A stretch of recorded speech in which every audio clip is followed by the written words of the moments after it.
Hello and welcome. आज हम लोग अनुभव के जो हिस्ट्री के प्रश्न हैं, हिस्ट्री आर्ट एंड कल्चर से संबंधित प्रश्न, उन प्रश्नों पर चर्चा करेंगे। कुल 15 प्रश्न थे इस पेपर में हिस्ट्री आर्ट एंड कल्चर से।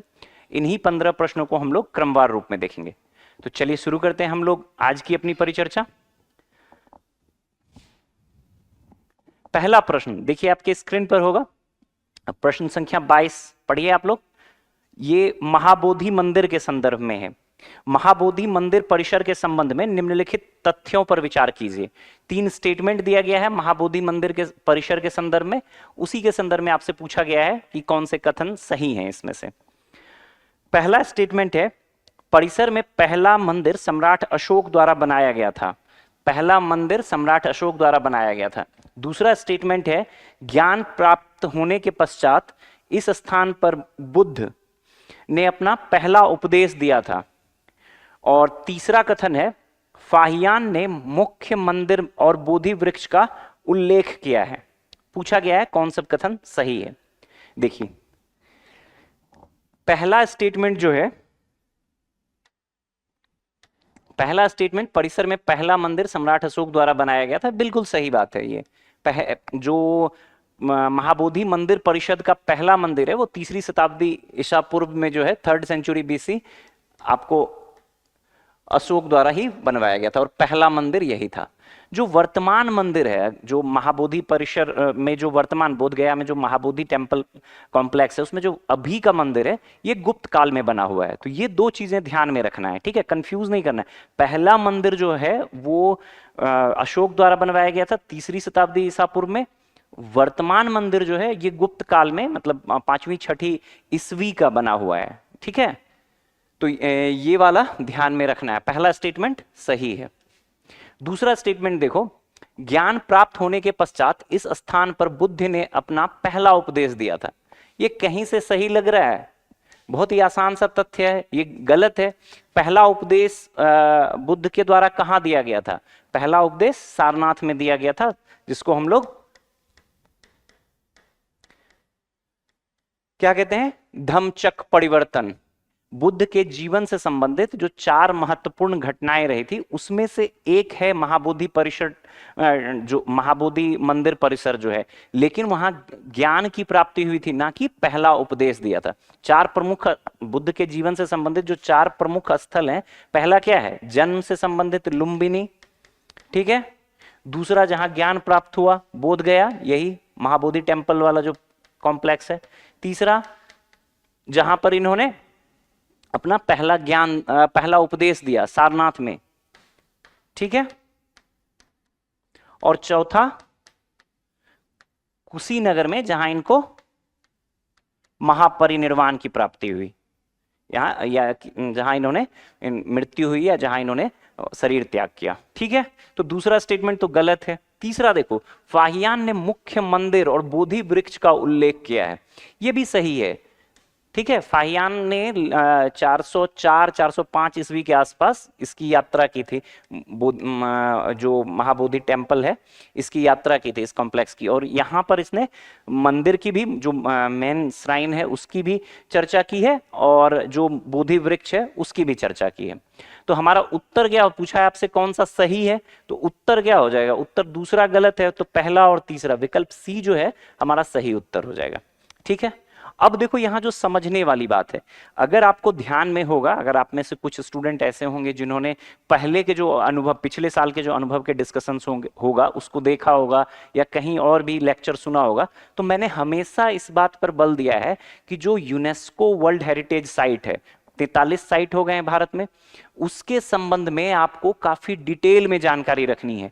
यूपीएससी का हमेशा ट्रेंड है कि यूनेस्को हेरिटेज साइट पर आपसे सिंपल सवाल भी पूछ सकता है और थोड़ी अतिरिक्त जानकारियों, थोड़े छोटे छोटे तथ्यों पर आधारित प्रश्न भी पूछ सकता है। पिछले साल के ही प्रश्न को देखिए, 10 प्रश्न थे इतिहास से, जो यूपीएससी का 2024 का प्रीलिम्स का पेपर था, और उसमें से 2 प्रश्न जो थे यूनेस्को हेरिटेज साइट से संबंधित थे।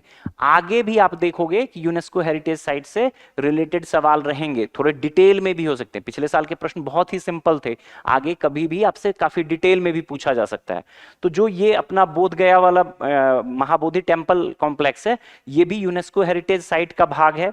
2002 में इसको यूनेस्को हेरिटेज साइट का दर्जा दिया गया था। बिहार से संबंधित यह पहला साइट था जिसको यूनेस्को हेरिटेज साइट का दर्जा दिया गया था।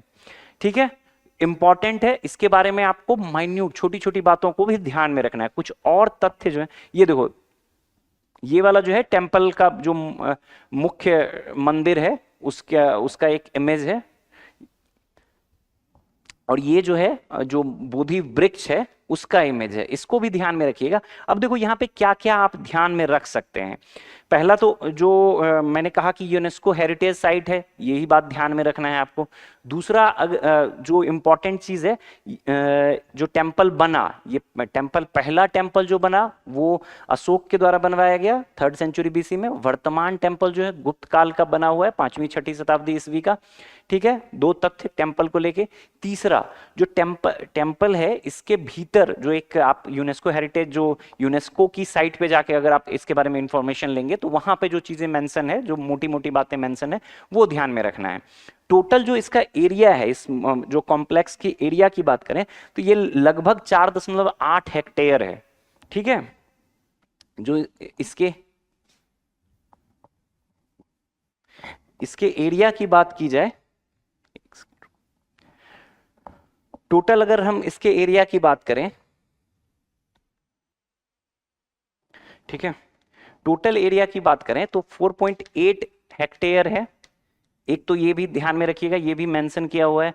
दूसरा मतलब जो इसमें टेम्पल के संदर्भ में बात किया गया है कि जो टेम्पल का मेन कॉम्प्लेक्स है ना, उसमें कुल मिलाकर 6 जो एक क्लोज्ड घिरा हुआ जो क्षेत्र है उसमें 6 प्रमुख मतलब जो है आपको 6 मतलब एक तरह से पवित्र स्थल समझ लीजिए, बौद्ध धर्म से संबंधित हैं, उसकी चर्चा है।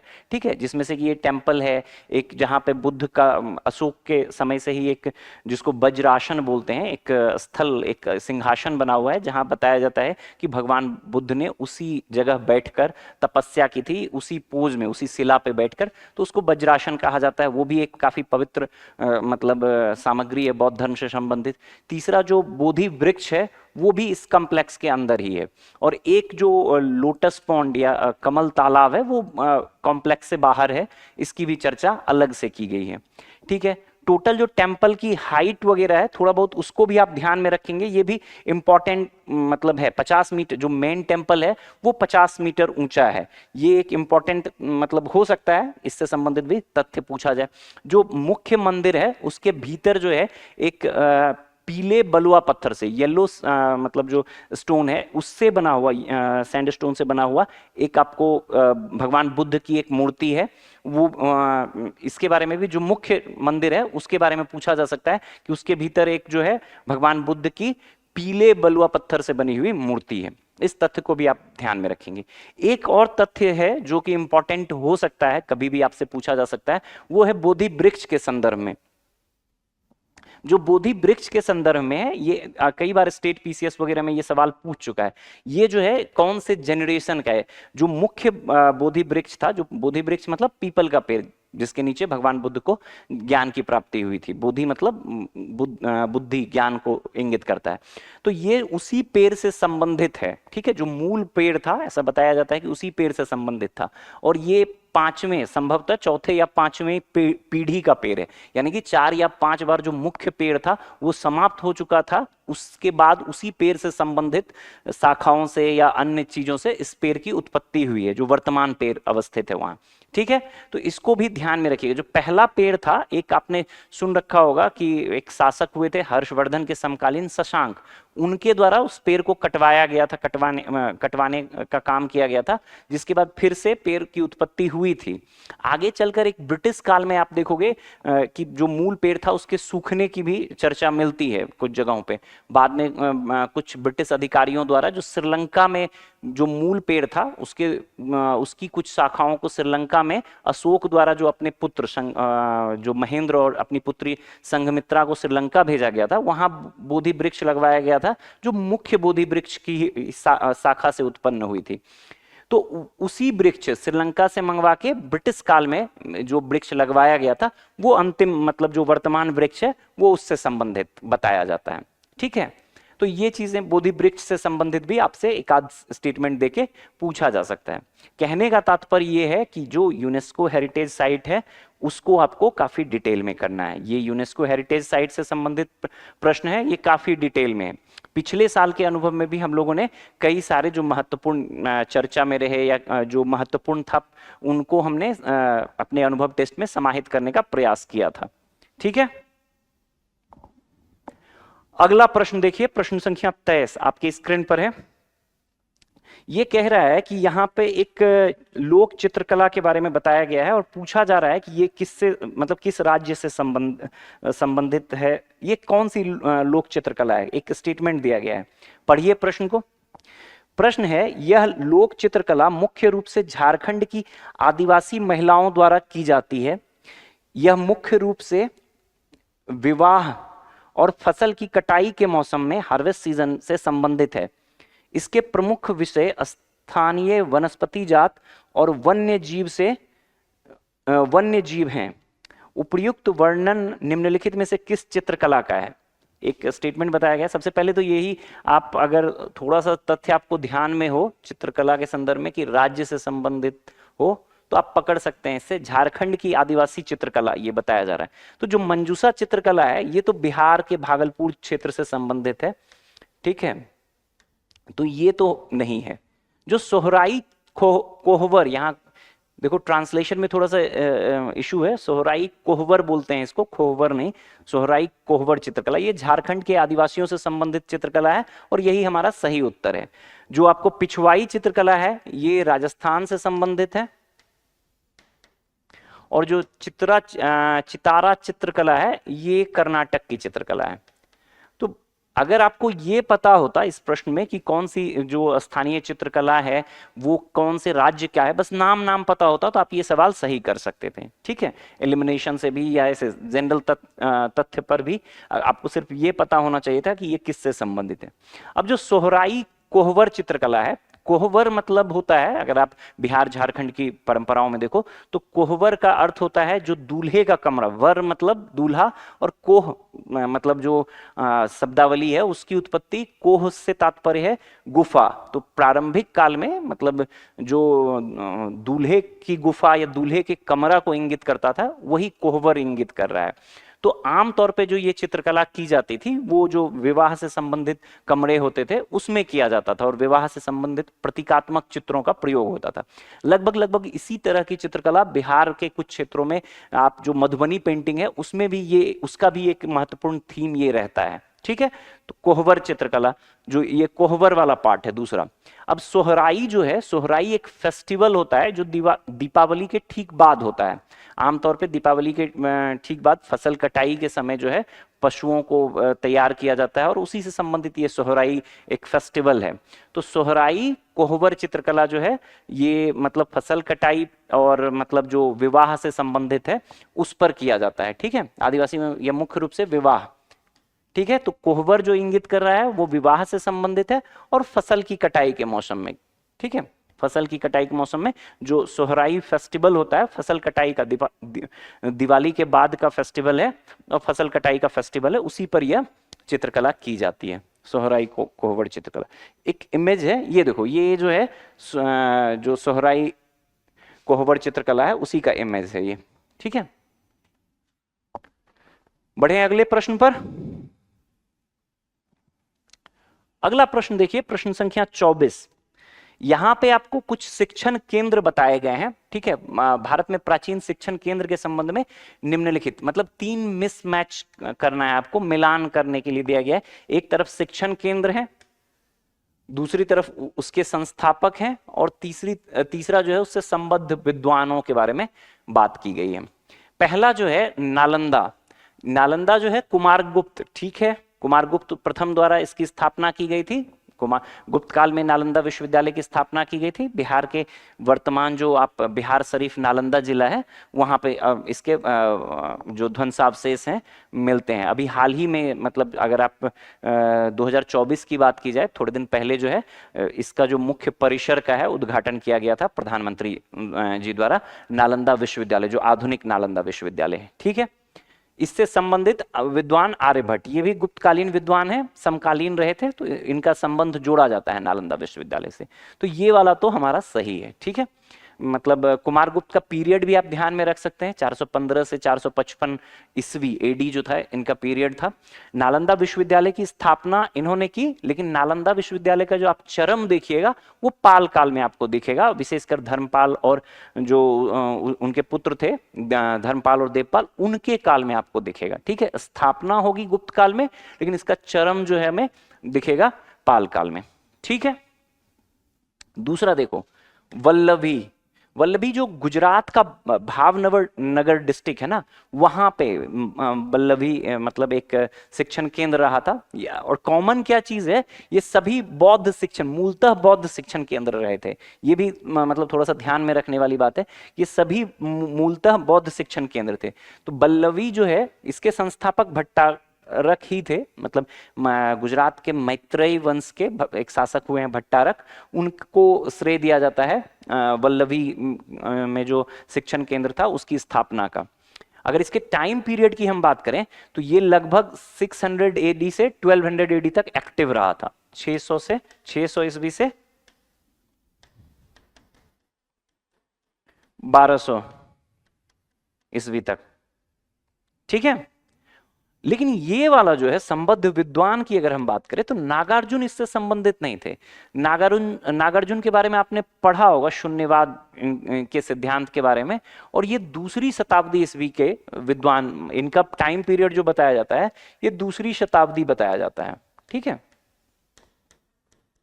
तो इसलिए जो है ये वाला मैच जो है ये नहीं है, तो दूसरा जो है गलत है। यानी कि वल्लभी और भट्टारक तक तो ठीक है कि वल्लभी की स्थापना का श्रेय तो भट्टारक को जाता है, लेकिन संबद्ध विद्वान नागार्जुन नहीं रहे थे उससे, क्योंकि नागार्जुन का टाइम पीरियड काफी पहले रहा है और ये विश्वविद्यालय जो है काफी बाद में स्थापित हुई है, ठीक है।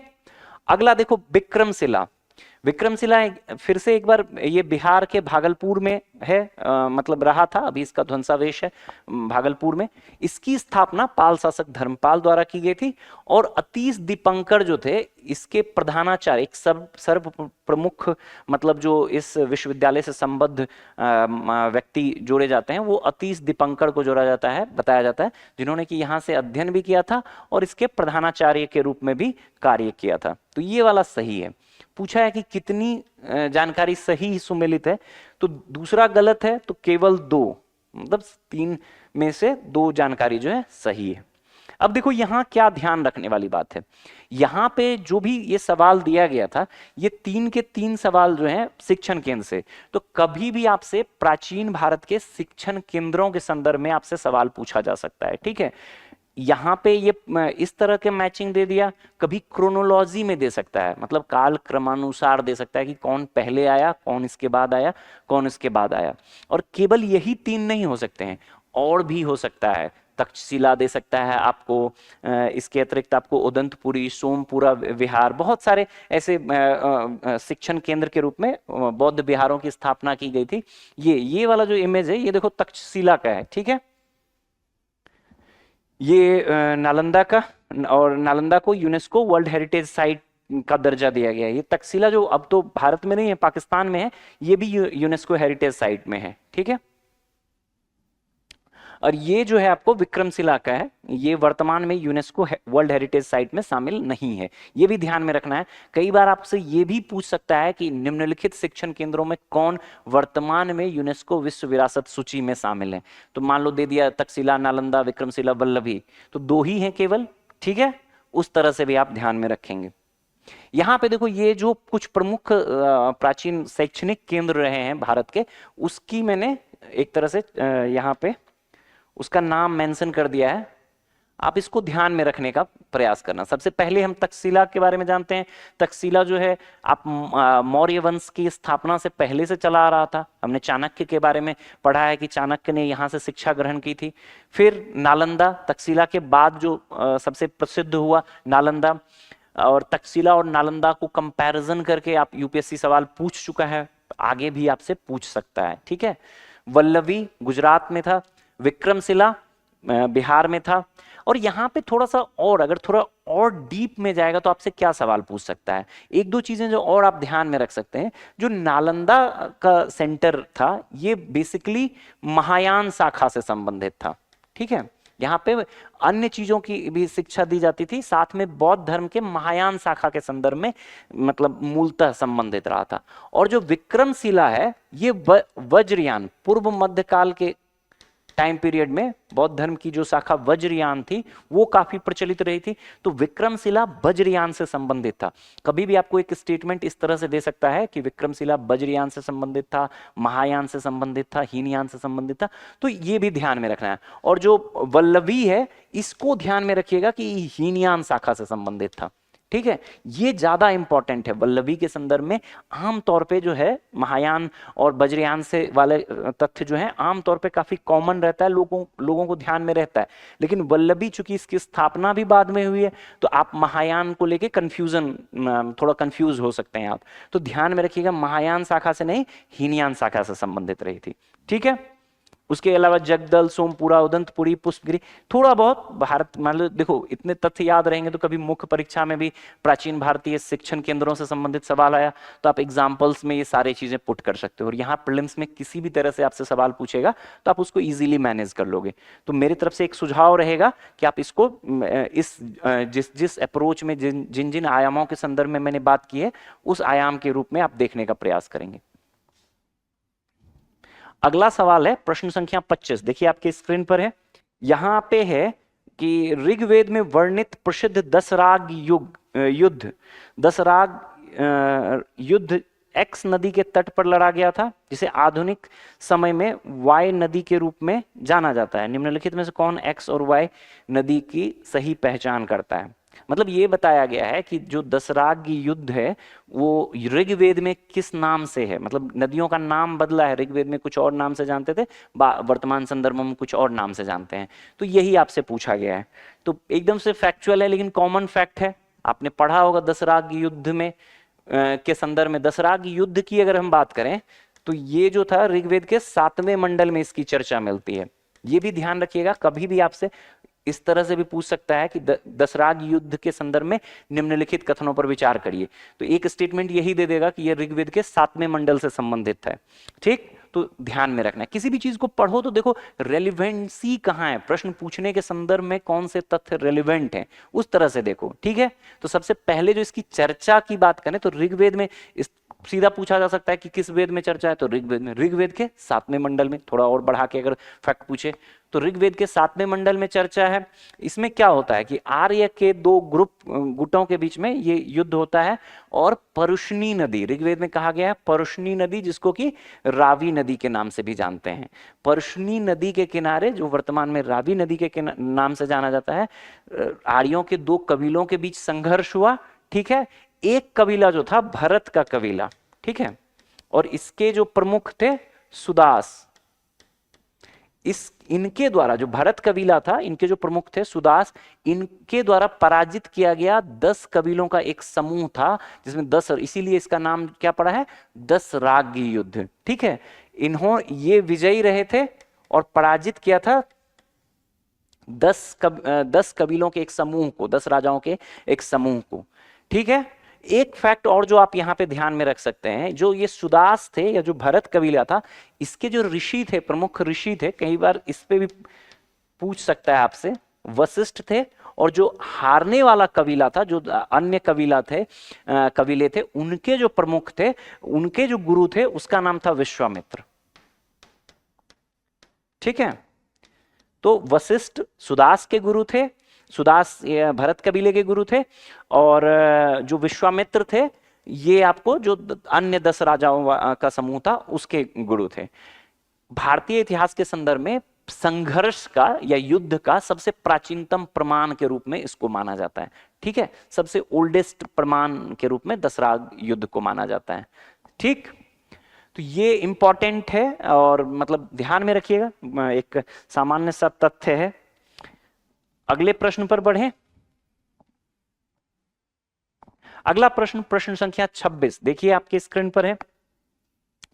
इसमें दिया हुआ है 13वीं शताब्दी की एक प्रमुख योद्धा रानी रुद्रमा देवी, ठीक है, निम्नलिखित में से किस राजवंश से संबंधित थी? बहुत ही आसान सवाल है, इसमें मुझे नहीं लगता है कि किसी को कोई दिक्कत हुआ होगा। रानी रुद्रमा देवी काफी चर्चित रही हैं, काफी, अब तो पॉपुलर कल्चर में भी कुछ फिल्में भी बन गई हैं इन पर, काफी चर्चित फिल्म बनी थी, तेलुगु फिल्म, तो उन्हीं से संबंधित, उससे संबंधित है, और ये काकतीय राजवंश से थी। मतलब अगर आप मध्यकालीन दक्कन के इतिहास को पढ़ें तो मध्यकालीन दक्कन में जो हिंदू राजवंश थे उसमें एक प्रमुख राजवंश था काकतीय राजवंश, विशेष करके जो पूर्वी दक्कन का क्षेत्र है, यानी कि वर्तमान तेलंगाना और आंध्र प्रदेश का जो क्षेत्र है उसी में मतलब काकतीय राजवंश का शासन था। ये वाला एक इमेज देखो, ये देखो, ये रुद्रमा देवी हैं, इनका मतलब जो डिपिक्ट, इनकी जो पिक्चर एक तरह से दर्शाई जाती है वो, और ये काफी प्रसिद्ध फिल्म भी बनी थी, और जिस साल ये फिल्म आया था उसी साल इससे संबंधित, उसके अगले साल जो है यूपीएससी ने एक सवाल पूछा था कि कौन सा काकतीय बंदरगाह है मोट्टुपल्ली। अगर आपको ध्यान में हो, अगर आपने पीवाईक्यू एनालिसिस करा होगा तो आप चाहो तो लिख लेना, मोट्टुपल्ली पहले पूछ चुका है यूपीएससी। ये देखो, ये वाला जो हमें मतलब मध्यकालीन दक्कन का क्षेत्र है, तो ये वाला जो है, ये वाला जो इलाका है ये काकतीय राजवंश है, ठीक है, और इसकी राजधानी जो थी वारंगल थी, ठीक है। रुद्रमा देवी, मतलब अगर आप काकतीय राजवंश की बात करो तो क्या किसी भी राजवंश के संदर्भ में हम क्या ध्यान में हमें बेसिक चीजें, बहुत सारी चीजें फैक्ट हो जाता है, उतना ध्यान नहीं रखना है। बेसिकली क्या ध्यान रखना है, टाइम पीरियड क्या था। तो सबसे पहला चीज 12वीं से 14वीं सदी, दूसरा किस क्षेत्र में, वर्तमान भारत के किस क्षेत्र में ये थे, कोई भी राजवंश था, जिस भी पीरियड, टाइम पीरियड ध्यान रख लिए। उसके बाद किस क्षेत्र से संबंधित थे, दक्कन में था, उत्तर भारत में था, दक्षिण भारत, सुदूर दक्षिण में था, पूर्वी दक्कन में था, पश्चिम दक्कन में था, कहाँ पे था, तो ये ध्यान में रखना है। तो बात किया ही हमने, मैप में भी दिख रहा है पूर्वी दक्कन में था, और इसकी टाइम पीरियड भी देख लिया। कुछ प्रमुख शासकों के बारे में आपने रुद्रदेव के बारे में सुन रखा होगा, प्रताप रुद्रदेव के बारे में सुन रखा होगा, और रुद्रमा देवी के बारे में। ये तीनों इसके प्रसिद्ध शासक थे। सांस्कृतिक योगदान कुछ था बहुत, अगर कोई बहुत बड़ा पॉलिटिकल योगदान होगा तो डेफिनेटली वो हम मेन स्ट्रीम चीजों में पढ़ ही रहे होंगे, अगर नहीं है तो छोड़ दीजिए। सांस्कृतिक योगदान के बारे में आपको ध्यान रखना है। तो सांस्कृतिक योगदान में एक रामप्पा मंदिर, फिर से UNESCO world heritage site, Ramappa मंदिर जो है ये काकतीय वंश से ही संबंधित है, इसको ध्यान में रखना है। ये भी यूनेस्को वर्ल्ड हेरिटेज साइट में है, तो ये काकतीय राजवंश से संबंधित है, ठीक। और मतलब इसके अलावा और कोई यूनिक फीचर ऐसा दिख रहा हो, जैसे कि काकतीय राजवंश के संदर्भ में एक तो रुद्रमा देवी, पूरे मध्यकालीन भारतीय इतिहास में हमें गिनी चुनी महिलाएं शासिकाएं मिलती है, महिला शासक मिलती है, जिसमें से एक आपको यही रुद्रमा देवी हैं। आपने जो सल्तनत काल में आपने पढ़ा होगा रजिया बेगम के बारे में, तो गिनी चुनी मिलती है, इसलिए ये इंपॉर्टेंट हो जाता है, ठीक। और एक यूपीएससी ने पूछा था मोट्टुपल्ली, ठीक है, तो ये ध्यान में रखिएगा। मोट्टुपल्ली वापस से रिपीट करके एक स्टेटमेंट में भी दे सकता है, 3 स्टेटमेंट दे दे, काकतीय राजवंश के संदर्भ में निम्नलिखित कथनों पर विचार कीजिए, उसमें एक यही मोट्टुपल्ली दे सकता है। तो इसको ध्यान में रखने का प्रयास करिएगा। मोट्टुपल्ली जो है ये बंदरगाह था, प्रसिद्ध काकतीय राजवंश का प्रसिद्ध बंदरगाह था, ठीक है। बढ़े अगले प्रश्न पर। अगला प्रश्न जो है प्रश्न संख्या 27, देखिए आपके स्क्रीन पर है। सुभाष चंद्र बोस के संदर्भ में निम्नलिखित में से कौन सा कथन सही नहीं है। पूछा है कि कौन सा कथन गलत है। 4 स्टेटमेंट दिया गया है। पहला देखो, वे सिंगापुर में स्थापित स्वतंत्र भारत की अंतिम सरकार प्रोविजनल गवर्नमेंट के राष्ट्राध्यक्ष थे। दूसरा देखो, वे भारतीय इतिहास के 6 गौरवशाली युग 6 glorious epoch of Indian history पुस्तक के लेखक थे। तीसरा देखो, उन्होंने द्वितीय विश्व युद्ध के दौरान आजाद हिंद फौज फ्री इंडिया लीजन की स्थापना की। उन्होंने वर्ष 1938 में भारतीय राष्ट्रीय कांग्रेस के हरिपुरा अधिवेशन की अध्यक्षता की थी, ठीक है। पूछा है कौन सा, ध्यान में रखना है, पूछा है कौन सा सही नहीं है। तो देखो पहला वाला तो बिल्कुल सही है कि भाई सिंगापुर में स्वतंत्र भारत की अंतिम सरकार के राष्ट्राध्यक्ष थे। दूसरा देखो, वे ये थोड़ा आपने अगर सुभाष चंद्र बोस के बारे में पढ़ा होगा तो इस किताब के बारे में तो कहीं नहीं पढ़ा होगा, six glorious epoch of Indian history. आज के दिन में ये किताब थोड़ी सी चर्चा में रही है, लेकिन सुभाष चंद्र बोस के बारे अगर इन्होंने कोई किताब लिखी होती और तो आमतौर पे जब हम सुभाष चंद्र बोस के बारे में ठीक ठाक जानकारी रखते हैं, तथ्यात्मक जानकारी भी, तो इस किताब से इनकाउंटर हुआ होता आपका। अब चूंकि ये किताब आपने नहीं सुना है तो अपने नॉलेज को बैक करना है कि भाई ये तो सुभाष चंद्र बोस से संबंधित नहीं है, और यही हमारा उत्तर है। ये स्टेटमेंट गलत है, और ये जो किताब है ये वीर सावरकर की किताब है, ठीक है। इन्होंने भारतीय संस्कृति को छह मतलब प्रमुख इसमें बांटकर, कालखंडों में बांटकर समझाने का प्रयास किया, उसी से संबंधित है। तो ये किताब नाम अभी ऐसे भी ध्यान में रख लीजिए, हो सकता है बहुत रैंडम तथ्य के रूप में आपसे अगर पूछा जाए तो सीधे ये सवाल पूछा जा सकता है कि ये पुस्तक जो भारतीय इतिहास के 6 गौरवशाली युग हैं ये किसकी रचना है, तो ये वीर सावरकर की रचना है। चौथा स्टेटमेंट देखो, 1938 में भारतीय राष्ट्रीय कांग्रेस हरिपुरा और त्रिपुरी में इन्होंने अध्यक्षता की थी, बाद में त्रिपुरी क्राइसिस हुआ तो ये निकल गए और फॉरवर्ड ब्लॉक की स्थापना की। तो चौथे स्टेटमेंट में भी ये भी सही है। आजाद हिंद फौज से भी संबंधित थे, तो इसमें भी कोई डाउट नहीं होगा आपको। तुलनात्मक रूप से अगर आप थोड़ा सा भी प्रेजेंस ऑफ माइंड के साथ रहेंगे, भाई मैंने ये तथ्य तो नहीं सुना है, तो डेफिनेटली ये सुभाष चंद्र बोस से नहीं है, अगर होता तो मैंने जरूर सुना होता। ठीक, तो ये वाला आंसर हमारा बी हो जाएगा। देखो यही किताब है, ये वीर सावरकर की किताब है, six glorious epoch of Indian history. ठीक है, बढ़े अगले प्रश्न पर। अगला प्रश्न देखो, प्रश्न संख्या 28, AR type assertion reason type सवाल है ये। बौद्ध धर्म के संदर्भ में निम्नलिखित कथनों पर विचार कीजिए। 2 स्टेटमेंट दिया गया है। पहला स्टेटमेंट है, हीनयान बौद्ध धर्म के लिए अरहत बनने से बड़ा लक्ष्य बोधिसत्व के मार्ग का अनुसरण करना है।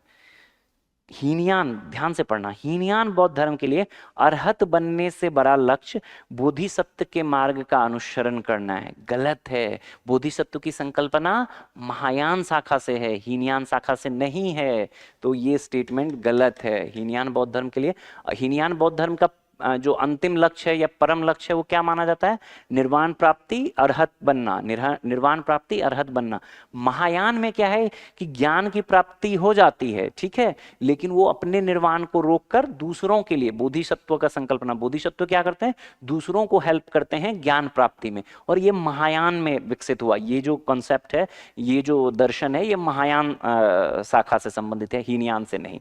तो पहला वाला स्टेटमेंट तो गलत है, पहला स्टेटमेंट गलत है, तो हमारा आंसर सीधे निकल जाएगा डी। डेफिनेटली दूसरा स्टेटमेंट तब सही होगा। निर्वाण प्राप्त करने के बाद अरहत सांसारिक चक्र से मुक्त हो जाते हैं, बिल्कुल सही बात। निर्वाण प्राप्त करने के बाद यही हीनयान में है कि निर्वाण, ज्ञान प्राप्त करो, निर्वाण प्राप्त करो और सांसारिक अरहत बन जाओ। अरहत एक उपाधि है, और सांसारिक चक्र से मुक्त हो जाओ। क्लियर, यहां तक कोई डाउट नहीं है। दूसरा, जबकि बोधिसत्व दूसरों की मदद करने के लिए अपने निर्वाण में देरी करते हैं, एकदम सही बात। बोधिसत्व का कॉन्सेप्ट ही यही है कि बोधिसत्व क्या करते हैं? दूसरों को हेल्प करते हैं ज्ञान प्राप्ति में, निर्वाण प्राप्ति में। ठीक, दूसरा कथन सही है, पहला गलत है। अगले प्रश्न पर बढ़ें। ये अलग अलग जो आपको बौद्ध दर्शन है, मतलब बौद्ध शाखा है, उसके बारे में थोड़ा सा आपको ध्यान में रखना है। जो हीनयान है, महायान है, थेरवाद जो है, जो प्रारंभिक विभाजन शुरू होगा, ठीक है, वज्रयान है, इसके बारे में थोड़ा थोड़ा बेसिक फीचर्स जो है आप ध्यान में रखिए। कभी भी कंपैरेटिव स्टेटमेंट जैसा ये दिया गया था वैसा आपसे पूछा जा सकता है। ठीक है, अगला प्रश्न जो है प्रश्न संख्या 68, देखिए आपकी स्क्रीन पर है।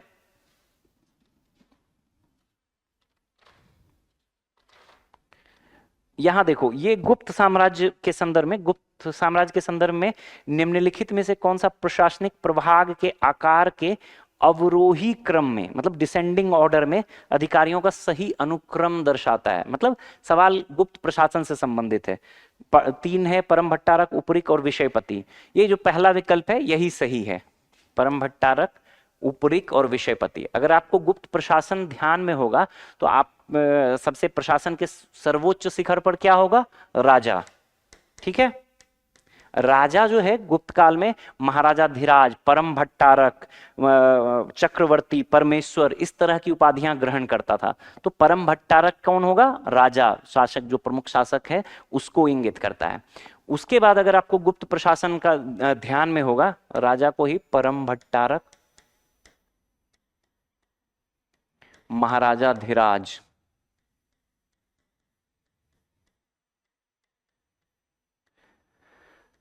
चक्रवर्ती ऐसी उपाधियां दी जाती थी। ये उपाधियां क्यों लेते थे गुप्त शासक, कभी आपसे इस तरह से भी पूछा जा सकता है। क्योंकि इन्होंने, इनके अंडर में बहुत सारे छोटे छोटे शासक होते थे, कुछ सामंत भी होते थे और छोटे छोटे शासक भी होते थे, इसीलिए इन्होंने उन शासकों से, उन राजाओं से अपने आप को बड़ा दिखाने के लिए बड़ी उपाधि लेना पड़ेगा। ठीक है, अब राजा के अंडर ही राजा है तो कैसे अंतर कैसे दिखेगा, क्योंकि गुप्त काल में गुप्त शासकों के मतलब अधीन समझ लो, अधीनस्थ बहुत सारे राजा शासक होते थे, इसीलिए उनसे अपने आप को अलग दिखाने के लिए जो परम भट्टारक, महाराजाधिराज, चक्रवर्ती, इस तरह की उपाधियां ग्रहण करते थे। ठीक, अब देखो प्रशासन का अगर हम बात करें तो साम्राज्य को बांटा जाता था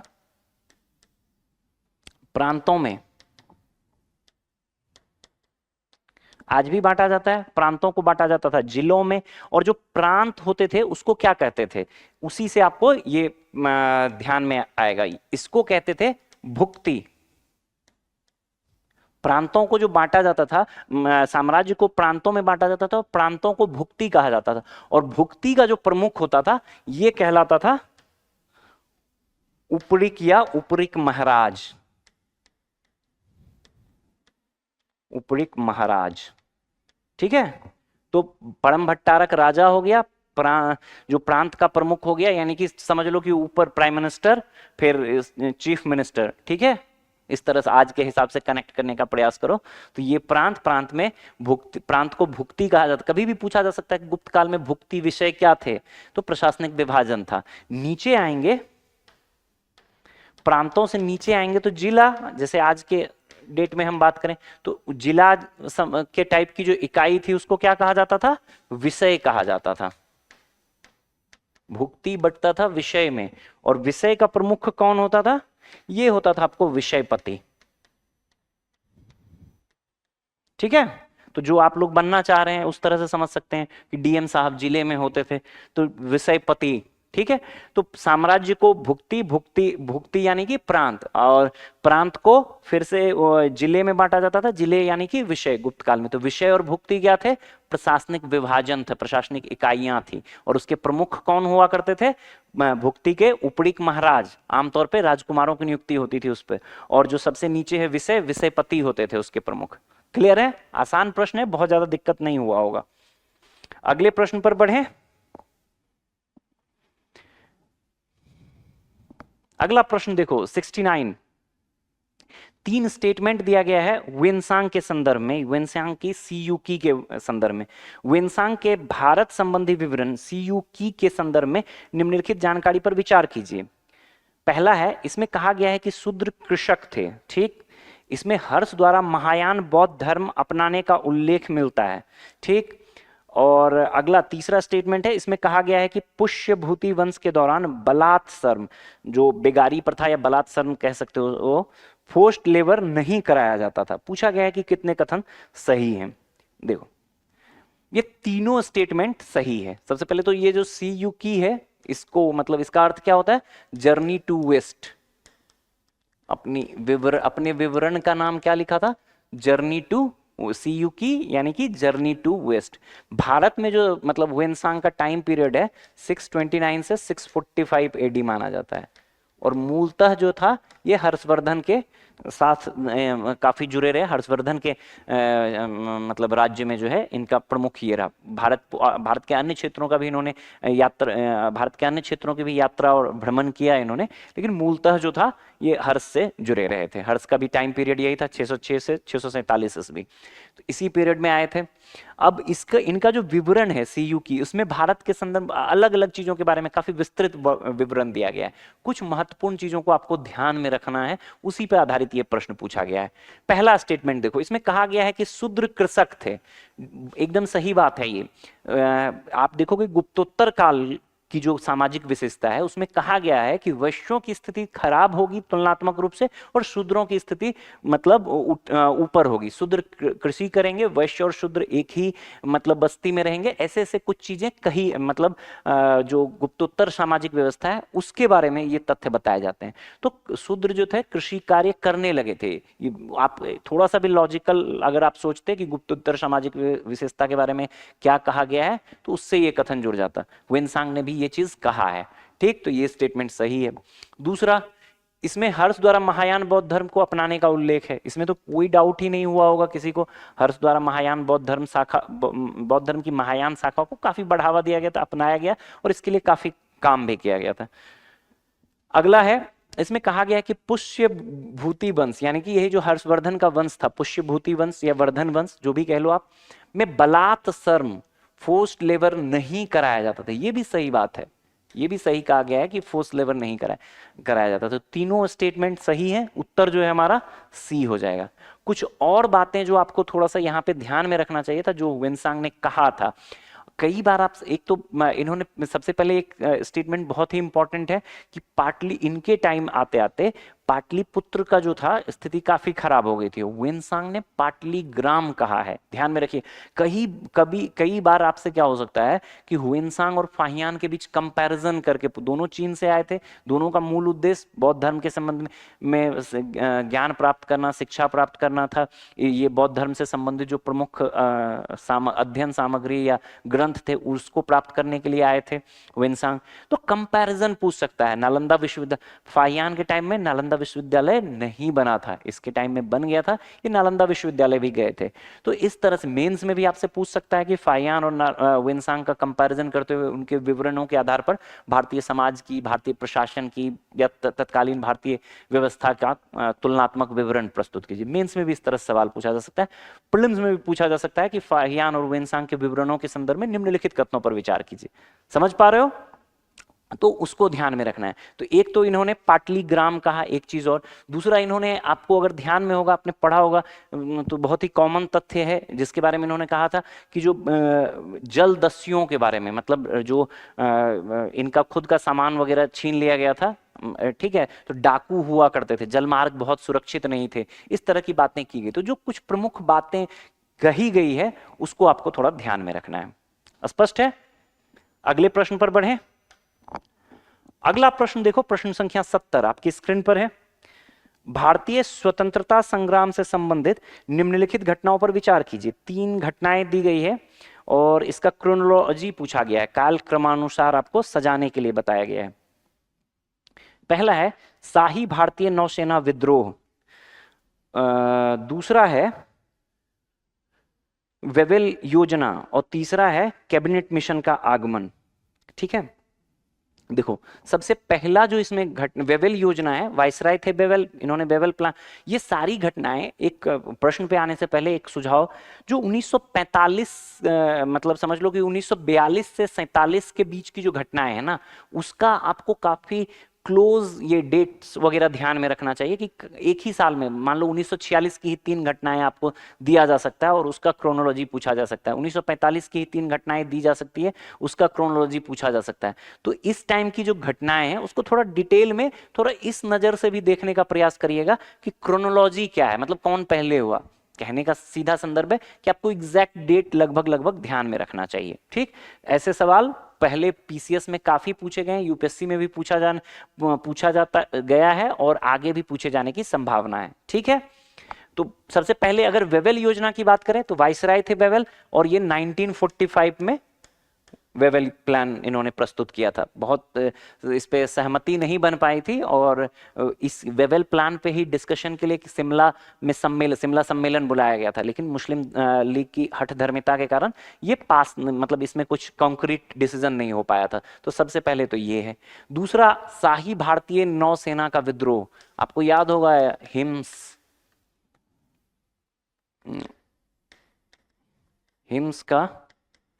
हिम्स तलवार इसका नाम, ये भी ध्यान में रखिएगा, कॉमन है कि जो वो नौ था, जो मतलब जो शाही नौसेना का जो मतलब जहाज था जिस पर ये विद्रोह की शुरुआत हुई थी, बंबई से हुई थी और उसका नाम था तलवार। ये भी ध्यान रखिएगा। और ये कब हुआ था, इसकी शुरुआत कब हुई थी? 18 फरवरी 1946। ठीक है, एकदम इस तरह, जिस तरह से मैं डेट लिख रहा हूं 18 फरवरी 1946, इस तरह से डेट ध्यान में रखिएगा, क्योंकि यहां पे बहुत सारी घटनाएं घटित हुई हैं और कभी भी आपसे उस ऑर्डर में क्रोनोलॉजी पूछ सकता है। और तीसरा जो है, भारत में कैबिनेट मिशन का आगमन। कैबिनेट मिशन का आगमन कब हुआ था? ये 24 मार्च 1946 की घटना है। ठीक है, तो इस हिसाब से सबसे पहले क्या हो जाएगा? वेवेल प्लान, फिर शाही भारतीय नौसेना विद्रोह, और फिर कैबिनेट मिशन का आगमन। तो विकल्प ए जो है हमारा सही उत्तर हो जाएगा। ठीक है, जो अप्रोच मैंने बताया है उसको थोड़ा ध्यान में रखेंगे आप। ये देखिए, जो भारतीय शाही नौसेना विद्रोह रहा था उसकी चर्चा, कुछ न्यूज़पेपर की कटिंग्स। ये देखो, जो कैबिनेट मिशन से संबंधित तीनों सदस्य हैं उसमें, और वेवेल प्लान, इस पे जो शिमला सम्मेलन हुआ था। ठीक है, अगले प्रश्न पर देखिए, प्रश्न संख्या 71 आपके स्क्रीन पर है। यहां पे मैचिंग वाला ये भी सवाल है, और तीन मतलब आपको ये दिया गया है, भारतीय स्वतंत्रता सेनानियों का नाम दिया गया है और उससे संबंधित जो संगठन है उसकी चर्चा की गई है। पहला क्या है? श्यामजी कृष्ण वर्मा, और इनका संगठन है इंडियन होम रूल सोसाइटी। ठीक है, ये बिल्कुल सही बात है। श्यामजी कृष्ण वर्मा जो था, Indian home rule society London. यहां देखो एक चीज कॉमन है, ये जो तीनों संगठन दिए गए हैं, ये तीनों संगठन जो है आपको भारत से बाहर जो मतलब भारतीय स्वतंत्रता आंदोलन से जुड़े हुए संगठन थे वो हैं, आप स्क्रीन पर देख पा रहे होगे। ठीक है, तो श्यामजी कृष्ण वर्मा जो थे, ये Indian home rule society London में इन्होंने स्थापित किया था। ठीक है, 1905 में लंदन में स्थापित किया था। दूसरा देखो, जो वीरेंद्रनाथ चट्टोपाध्याय है, बर्लिन भारतीय स्वतंत्रता समिति, ये 1914 में स्थापित हुई थी। ठीक है, वीरेंद्रनाथ चट्टोपाध्याय प्लस इसमें जो था रास बिहारी बोस की भी मतलब ये रही थी सहभागिता। इंडियन इंडिपेंडेंस कमेटी भी बोलते हैं, या बर्लिन कमेटी, बर्लिन समिति भी बोलते हैं इसको। 1914 में वर्ल्ड वार के टाइम में हुआ था, रास बिहारी बोस भी थे इसमें। ठीक है, तीसरा देखो, लाला हरदयाल गदर पार्टी। गदर पार्टी यूएस में स्थापित हुआ था। देखो, पहला ब्रिटेन में लंदन में, दूसरा जर्मनी में बर्लिन में, और तीसरा जो था यूएसए में। ठीक है, तो जो लाला हरदयाल थे, लाला हरदयाल और इसके साथ सोहन सिंह भाकना भी संबंधित रहे थे गदर पार्टी से। ठीक है, जो प्रमुख व्यक्ति जुड़े रहे थे। ये भी सही है, गदर पार्टी, इसकी स्थापना जो थी 1913 में हुई थी। ठीक है, गदर आंदोलन के बारे कॉमन है, आपने पढ़ा ही होगा इसके बारे में। देखो, जो मैं इस विषय बता रहा हूं ना, कभी कभी आपको क्रोनोलॉजी में एक कालखंड के मतलब इस तरह से स्टेटमेंट बनाया जा सकता है कि भारत के बाहर कार्यरत इन संस्थाओं का काल क्रमानुसार बताइए। तो हमेशा ध्यान में रखना कि श्यामजी कृष्ण वर्मा सबसे पहले पायनियर व्यक्तियों में थे भारत से बाहर भारतीय राष्ट्रीय आंदोलन से संबंधित संगठन बनाने में। उनका जो संगठन था वो भारतीय होम रूल सोसाइटी था, वो ध्यान में रखना है। ठीक, तो आपको मैं जो ये ईस्वी बता रहा हूं आपको या जगह बता रहा हूं, तो सवाल उस दृष्टिकोण से भी आपसे पूछ सकता है कि ये कहां थे। ठीक है, या ऐसे भी दे सकता है कि भारत से बाहर, इनमें से कौन सी संस्थाएं भारत से बाहर थी। 4 दे दिया, उसमें से 3 यही हुआ, तो ये तीनों भारत से बाहर बनी थी। ठीक, क्रोनोलॉजी में पूछ सकता है कि कौन पहले बना, मतलब कौन उसके बाद बना, कौन उसके बाद बना। ठीक, और एक टाइम पीरियड का इस तरह से भी दे सकता है कि प्रथम विश्व युद्ध के समय सक्रिय इन संस्थाओं के संदर्भ में निम्नलिखित कथनों पर विचार कीजिए। देखो, सवाल वो किसी भी तरह से पूछे, हमें अपने दिमाग को तैयार रखना है कि आप कितना भी मतलब कॉम्बिनेशन बना के दो सवाल का, हम तैयार हैं भाई। हमारी बेसिक अंडरस्टैंडिंग ठीक है, कुछ बेसिक फैक्ट्स हमें याद है, तो आप कुछ भी पूछोगे मैं उसको क्लियर कर लूंगा। समझ पा रहे हो बात को? चलो, तो सही उत्तर क्या हो जाएगा? सभी युग्म सही हैं, तो विकल्प सी जो है आपका सही उत्तर हो जाएगा। बढ़े अगले प्रश्न पर। यही हमारे जो श्यामजी कृष्ण वर्मा हैं, उनकी तस्वीर है। अगला प्रश्न देखिए, प्रश्न संख्या 72 आपके स्क्रीन पर है। भारत की संविधान सभा के संदर्भ में निम्नलिखित कथनों पर विचार कीजिए। कैबिनेट आयोग ने, कैबिनेट मिशन, ठीक है, चलिए, कैबिनेट मिशन ने भारत और पाकिस्तान के लिए अलग अलग संविधान सभाओं की सिफारिश की थी। ठीक है, ये गलत बात है। कैबिनेट मिशन ने कभी भी अलग अलग संविधान सभाओं की सिफारिश नहीं की थी। अलग अलग संविधान सभा, इसके बाद जो माउंटबेटन प्लान आएगा, तो माउंटबेटन प्लान में जब की विभाजन को स्वीकार किया जाएगा, तब भारत और पाकिस्तान के लिए अलग अलग संविधान। कैबिनेट में जो हमारे यहाँ संविधान सभा बना था, वो पूरे अखंड भारत के लिए, जो भारत और पाकिस्तान अविभाजित भारत के लिए आप कह लो कि अविभाजित भारत के लिए संविधान सभा का गठन किया गया था। ठीक है, अलग कैबिनेट मिशन के आधार पर ही संविधान सभा का गठन किया गया था, अविभाजित भारत के लिए किया गया था, भारत पाकिस्तान के लिए अलग अलग नहीं किया गया था। आगे चलकर जब माउंटबेटन प्लान आएगा, तब जो है भारत और पाकिस्तान के लिए अलग अलग किया जाएगा। तो पहला वाला स्टेटमेंट तो गलत है भाई, कि भारत और पाकिस्तान के लिए अलग अलग संविधान सभाओं की बात नहीं की थी। एक दूसरा है, प्रांतीय विधानसभा में प्रत्येक समुदाय के सदस्यों ने अपने प्रतिनिधि चुने थे। देखो, जो संविधान सभा के सदस्यों का चुनाव होना था, प्रांतीय विधानसभाओं द्वारा होना था। उसमें 3 कैटेगरी में बटे हुए थे, एक तो जो सामान्य सीट थे, दूसरा मुस्लिम और तीसरा सिख। तो सभी प्रतिनिधि जो थे प्रांतीय विधानसभा में, वो अपने अपने मतलब अपने समुदाय के लोगों के लिए वोट करके अपना प्रतिनिधि चुन रहे थे। ठीक है, तो ये स्टेटमेंट तो सही बात है भाई। ठीक है, एक तो सामान्य सीट था, दूसरा मुस्लिम सीट था और तीसरा सिख सीट था। ठीक है, तीसरा देखो, सच्चिदानंद सिन्हा ने संविधान सभा की पहली बैठक की अध्यक्षता की। बिल्कुल सही बात, जो था अस्थायी अध्यक्ष के रूप में 9 दिसंबर, पहली बैठक कब हुई थी? 9 दिसंबर 1946। मैं फिर से तारीख इसलिए लिख रहा हूं कि कई बार ये जनरल बहुत ही बेसिक फैक्ट्स हमारे दिमाग से स्लिप हो जाएगा। उस टाइम ऐसे आपसे स्लिप नहीं होगा, उस टाइम जबकि एकदम क्लोज फैक्ट्स में आपको क्रोनोलॉजी पूछ लिया जाए। ठीक है, तो हमें थोड़ा सा ध्यान रखना है, बड़ी घटना है, सामान्य तथ्य है, थोड़ा सा ध्यान रखना है। तो पहली बैठक अस्थायी अध्यक्ष रहे थे सच्चिदानंद सिन्हा, 9 दिसंबर 1946 को संविधान सभा की पहली बैठक हुई थी। आगे चलकर जो है डॉक्टर राजेंद्र प्रसाद अस्थायी अध्यक्ष चुने गए थे। ठीक है, तो पहला गलत है, दूसरा और तीसरा सही है। आंसर डी हो जाएगा हमारा। अगले प्रश्न पर बढ़ें। अगला प्रश्न, प्रश्न संख्या 73। देखिए, भारत की महिला भक्ति संतों के संदर्भ में निम्नलिखित कथनों पर विचार कीजिए। पहला है कि लाल दे केरल में प्रमुख शैव संत थी। ठीक, दूसरा स्टेटमेंट है, अक्का महादेवी संत बसवन्ना की समकालीन थी। और तीसरा है, मीराबाई संत रविदास की शिष्या थी। पूछा गया है कौन सा कथन सही है। देखो, लाल दे के बारे में यूपीएससी ने पहले भी, और सबसे पहले देखो अच्छा सवाल बनाया गया है, बहुत ही अच्छा सवाल। भारत की महिला भक्ति, ओवरऑल जनरल नहीं पूछा है, कभी भी मेंस में भी आपसे भक्ति आंदोलन में महिलाओं की भूमिका के संदर्भ में पूछा जा सकता है बनाकर। तो वहां अगर ये 3 नाम और 2-2 लाइन भी लिखोगे तो आपका आंसर मैनेज हो जाएगा। प्रीलिम्स में भी इसी तरह से पूछा जा सकता है, और अच्छा सवाल पूछा गया है कि भारत की महिला भक्ति संतों के संदर्भ में निम्नलिखित कथनों पर विचार करिए। पहला जो है, लाल देह के बारे में कहा गया है कि लाल देह केरल की प्रमुख शैव संत थी। ये बात तो ठीक है कि केरल की प्रमुख शैव संत थी, लेकिन केरल की नहीं थी ये, इनका संबंध कश्मीर से था।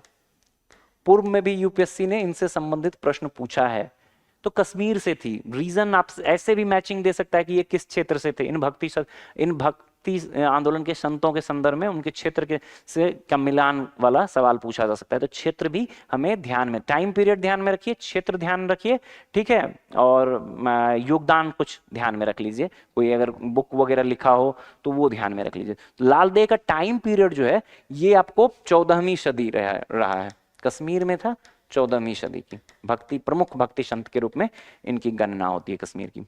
अक्का महादेवी जो थी, संत बसवन्ना की समकालीन थी। ये बिल्कुल सही है। देखो कि कर्नाटक की राजनीति में लिंगायत और जो वीर शैव वाला मुद्दा है वो हमेशा रहता है। एनसीईआरटी में भी काफी अच्छा कवरेज दिया गया है इसको, तो इसके बारे में हमेशा आपसे मतलब पूछा जा सकता है, और किसी भी तरह से सवाल पूछा जा सकता है, मतलब कि सवाल किसी भी एंगल में जा सकता है। इंपॉर्टेंट टॉपिक है, ध्यान में रखना है। क्या ध्यान में रखना है? तो अक्का महादेवी ये जो थी वीर शैव संप्रदाय से संबंधित रही, वीर शैव संप्रदाय से संबंधित रही थी। और जो संत बसवन्ना है, इनके बारे में अलग से भी पूछा जा सकता है आपसे। ठीक है, लिंगायत समूह के संस्थापक के रूप में माना जाता है इनको। कभी कभी भी आपसे वीरशैव और लिंगायत के बारे में डिफरेंसेस पे पूछा जा सकता है। जो पिछले साल का अनुभव है, हमने काफी डिटेल में उस पर भी बात किया है, आगे भी हो सकता है ऐसे एक प्रश्न आए। तो आप देखते रहिए, एक तरह के जो सवाल आ रहे हैं ना, उसको एक जगह ध्यान में रखोगे तो आपको रिविजन करने में भी सहूलियत रहेगी। तो ये वाला स्टेटमेंट तो सही है।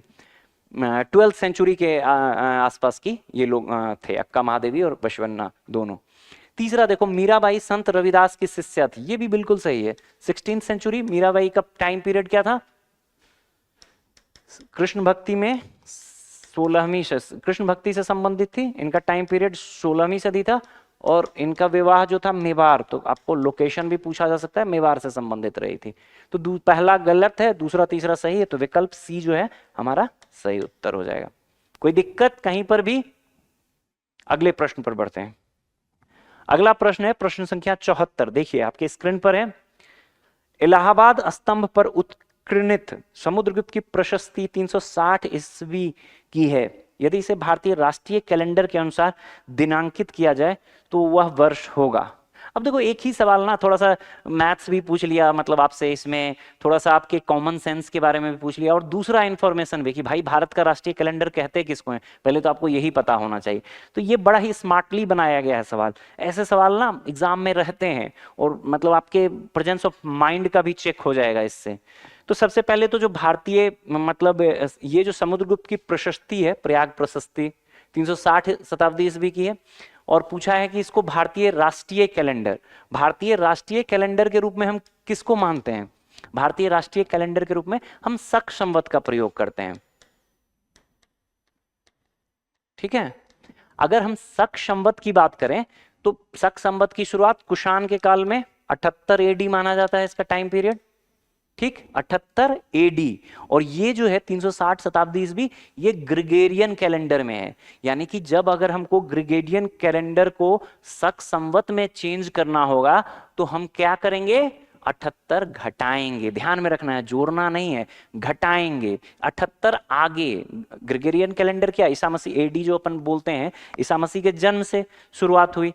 तो ईसा मसीह के जन्म के 78 साल बाद जो है ये शक संवत की शुरुआत मानी जाती है। ठीक, तो 78 एडी। अब 360 ग्रिगोरियन कैलेंडर में 360 ईस्वी है, उसको हमको इसमें कन्वर्ट करना है शक संवत में, जो कि 78 साल बाद चालू हुआ था।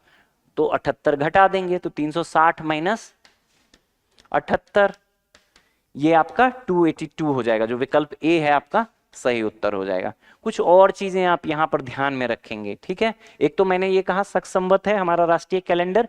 कब अपनाया गया इसको? 22 मार्च 1957, ये भी ध्यान रखिए। और यही जो 21-22 मार्च होता है, ये पहला महीना जो होता है हमारा, जो राष्ट्रीय पंचांग कैलेंडर है शक संवत में, चैत्र होता है, और उसका पहला तारीख आमतौर पे 21 या 22 मार्च को पड़ता है। ठीक है, तो उसको भी ध्यान में रखेंगे। पहले भी यूपीएससी ने इस पे सवाल पूछा है कि कौन सी तारीख को होता है, 21 मार्च को होता है कि 22 मार्च को होता है, मतलब वही ऑप्शन में कोई एक ही था, तो उस तरह से सवाल पूछा है। तो आपसे आगे भी पूछा जा सकता है। तो 22 मार्च 1957 को अपनाया गया शक संवत को, जो कि हमारा राष्ट्रीय कैलेंडर है। 78 एडी में, 78 एडी में जो है इसकी शुरुआत हुई थी। ग्रिगोरियन में चेंज करेंगे तो इसको माइनस कर देंगे। यहां पे एक और चीज जो मैं एक्सपेक्ट करूंगा आपसे कि आपको ध्यान में रहना चाहिए, वो है विक्रम संवत। विक्रम संवत, ठीक है। अब विक्रम संवत के बारे में जो है ये माना जाता है 57 बीसी का माना जाता है, मतलब बिफोर क्राइस्ट, 57 ईसा पूर्व। अब अगर हमको इसी को मान लो कि जो समुद्रगुप्त की प्रयाग प्रशस्ति है अगर 360 एडी का है, इसको अगर हमको विक्रम संवत में कन्वर्ट करना होता तो हम क्या करते? इसमें 57 जोड़ देते। ठीक है, ये ध्यान रखना है, इसमें 57 जोड़ देते। इसका टाइम पीरियड फिर क्या हो जाता?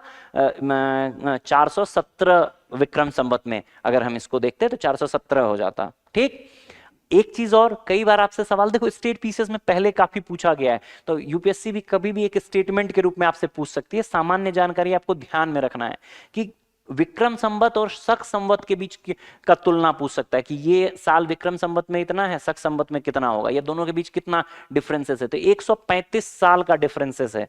मतलब जो है विक्रम संवत जो है शक संवत से 135 साल पहले प्रारंभ हुआ था। ठीक, देखो 57 एडी है, 57 बीसी है बिफोर क्राइस्ट, और 78 एडी है, मतलब बाद का, पॉजिटिव में प्लस माइनस में घटाएंगे 135 साल का हो जाएगा। सिंपल चीज है, इसको ध्यान में रखना है कि डिफरेंस कितना है, 135 साल का। कभी भी इस डायरेक्शन में भी आपसे सवाल पूछा जा सकता है। ये तो मतलब जो एक मैथमेटिकल गणना वाली बात हुई वो। दूसरा, विक्रम संवत और शक संवत के बारे में आधारभूत बातें भी आपसे पूछी जा सकती है कि भाई क्यों शुरू हुआ, किसने शुरू किया, ठीक है, इस तरह के सवाल पूछे जा सकते हैं आपसे, तो थोड़ा उसको भी ध्यान में रख लीजिएगा। जो एनसीईआरटी या जो पुरानी एनसीईआरटी में जो दोनों विक्रम संवत शक संवत के बारे में बात कही गई है उसको ध्यान में रखना है। ठीक, बढ़े अगले सवाल पे। ये प्रयाग प्रशस्ति वाला जो है उसका एक पिक्चर है। आखिरी सवाल हमारे इस हिस्ट्री के सेशन का, प्रश्न संख्या 75। मराठा साम्राज्य के संदर्भ में निम्नलिखित कथनों पर विचार करिए। 3 स्टेटमेंट दिया गया है मराठा साम्राज्य के संदर्भ में। पहला है, मराठा साम्राज्य के दौरान मराठी लिपि लिखने के लिए, मराठी भाषा लिखने के लिए मोडी लिपि का उपयोग किया जाता था। ठीक है। दूसरा है, सरंजाम प्रणाली में सैन्य कमांडरों को उनकी सेवाओं के बदले में भूमि प्रदान की जाती थी। और तीसरा है, शिवाजी के अष्टप्रधान का वित्त संबंधी दायित्व जो संभालने वाला सदस्य सुमंत कहलाता था। पूछा गया है कौन सा कथन सही है। देखो, मराठा साम्राज्य के बारे में, मराठा साम्राज्य के दौरान मराठी भाषा लिखने के लिए मोडी लिपि, ये बिल्कुल सही बात है। देखो, लगभग आज से 700 साल पहले जो है इस मोडी लिपि का विकास माना जाता है। मूलतः इसका विकास क्यों हुआ था? मूलतः इसका विकास हुआ था, जो मराठा कमांडर होते थे, सैन्य कमांडर, उनके बीच जो गुप्तचर संदेश, मतलब एक तरह से गुप्त भाषा में संदेश प्रेषित करने के लिए, ठीक है, अपना संचार अच्छे से बनाए रखने के लिए, कम्युनिकेशन, गुप्त कम्युनिकेशन के लिए मोडी लिपि का प्रयोग किया जाता था। आगे चलकर मराठी भाषा लिखने के लिए भी इसका प्रयोग होने लगा, तो ये सही है। दूसरा देखो, सरंजाम प्रणाली। सबसे पहले तो यही याद कर लो कि सरंजाम प्रणाली, कभी भी आपसे पूछा जा सकता है कि सरंजाम प्रणाली किससे संबंधित है, तो मराठों से संबंधित है। कुछ नहीं था, जो सामंती, एक तरह का सामंती व्यवस्था था। भूमि, जो सैन्य कमांडर होते थे उनको जमीन दिया जाता था उनकी सेवा के बदले, ठीक है, सैन्य कमांडरों को उनकी सेवाओं के बदले भूमि प्रदान की जाती थी। लगभग मध्यकाल में आपको अधिकांश जो व्यवस्थाएं थी उसमें इससे मिलते जुलते आपको व्यवस्थाएं दिखेंगी, ठीक है। तो आप बस उसी तरह का है। मराठा का एक विशेषता था सरंजाम प्रणाली, जिसमें सैन्य कमांडरों को भूमि दिया जाता था वेतन के बदले, तो ये भी सही बात है। तीसरा देखो, शिवाजी का अष्टप्रधान। सबसे पहले तो फिर से, जैसे सरंजाम मैंने कहा, आपको ध्यान में रखना है कि सरंजाम मराठा से संबंधित था। अष्टप्रधान, अक्सर कंफ्यूजन कई बार हो सकता है बच्चों में, अष्टप्रधान और अष्टदिग्गज। जो अष्टप्रधान थे वो शिवाजी से संबंधित थे, और अष्टदिग्गज जो थे वो विजयनगर में केडीआर, कृष्णदेव राय से संबंधित। वो जो उनके साहित्य के विद्वान थे 8, उनको कहा जाता था अष्टदिग्गज। यहाँ पे अष्टप्रधान, जो मतलब शिवाजी का जो मंत्रिमंडल था, कोर कैबिनेट था, उसके 8 प्रमुख मंत्री थे, उसी को अष्टप्रधान कहा जाता था। ठीक, इसमें कहा गया है कि वित्त संबंधी दायित्व संभालने वाले को, सदस्य को सुमंत कहा जाता था। नहीं, सुमंत जो होता था ये विदेश मामले से संबंधित होता था, ठीक है। अब ये 8 जो है आपको ध्यान में होने चाहिए। सुमंत विदेश मामले से संबंधित होता था, और वित्त संबंधी मामले जो देखते थे इसको अमात्य कहा जाता था। पेशवा जो इनका प्राइम मिनिस्टर होता था, ठीक। तो पूछा है कौन सा सही है, तो पहला और दूसरा सही है, तीसरा गलत है। विकल्प सी हमारा सही उत्तर हो जाएगा, ठीक। अगला देखो, एक स्लाइड मैंने दिया है, ये आप ध्यान में रखिएगा इसका, कि जो ये जो 8 अष्टप्रधान के 8 व्यक्ति थे, ये कौन क्या काम करते थे, ठीक है। कभी भी आपसे पूछा जा सकता है, मैचिंग में भी पूछा जा सकता है। थोड़ा तथ्यात्मक जानकारी है, लेकिन 1-2 बार देखोगे, 2-3 नाम ही ध्यान में रखना है, बाकी आप इजीली पकड़ लोगे, ठीक है। तो थैंक यू वेरी मच। ये था हमारा हिस्ट्री का सेशन। All the best.